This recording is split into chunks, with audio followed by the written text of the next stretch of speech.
Assalamualaikum warahmatullahi wabarakatuh. Baiklah, berhubung lebaran masih tercium hangat, maka saya mengucapkan minal aidin wal faizin, mohon maaf lahir dan batin.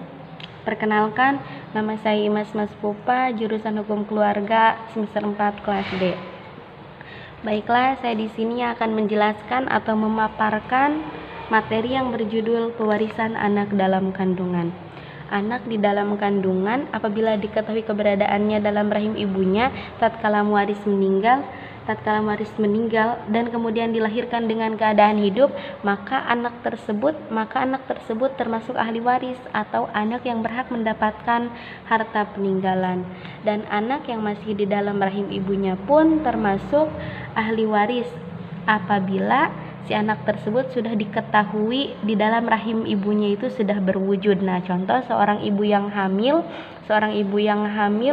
kemudian diketahui anak tersebut sudah berwujud atau tenggang waktunya 6 bulan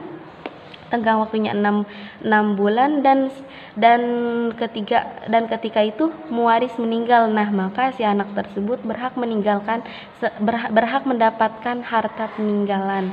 Nah, jadi dapat kita ketahui anak yang dapat mewaris dan diwarisi adalah anak yang ketika dilahirkan dengan keadaan sempurna atau memiliki tanda-tanda hidup yang meyakinkan. Tetapi jika anak tersebut tidak memiliki tanda-tanda hidup yang meyakinkan, maka anak tersebut tidak berhak mendapatkan harta peninggalan atau tidak termasuk ahli waris yang berhak mewaris dan diwarisi.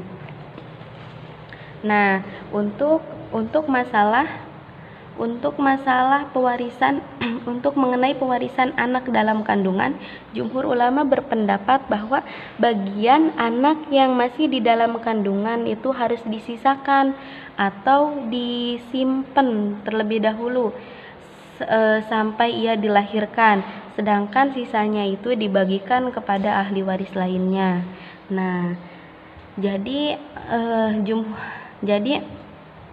kepada ahli waris lainnya mengenai besarnya bagian yang ditangguhkan untuk anak yang masih di dalam kandungan, Imam Syafi'i dan Imam Maliki berpendapat bahwa sebesar 4 orang anak laki-laki dan sebesar 4 orang anak perempuan.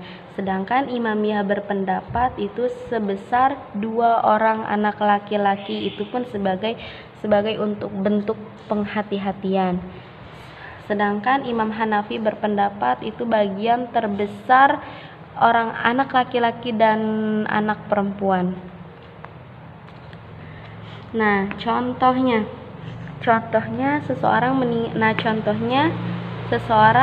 meninggal dunia dengan meninggalkan suami, ibu, saudara laki-laki suami, ibu, paman. Nah, dan bisa diketahui atau diperkirakan anak yang masih di dalam kandungan ibunya itu laki-laki.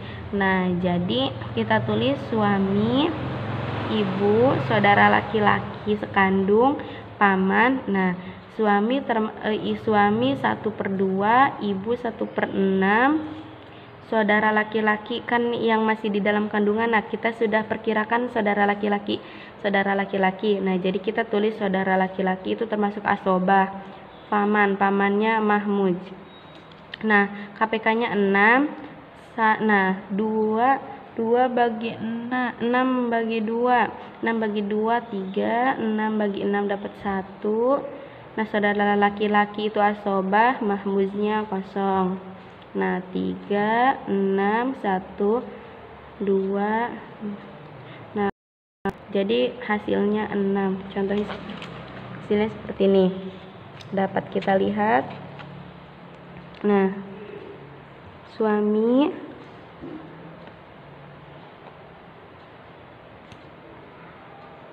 nah, jelas kan? Nah, ya. Mungkin cuma itu yang dapat saya sampaikan, kurang dan lebihnya saya mohon maaf. Wabillahi taufiq wal hidayah. Wassalamualaikum warahmatullahi wabarakatuh.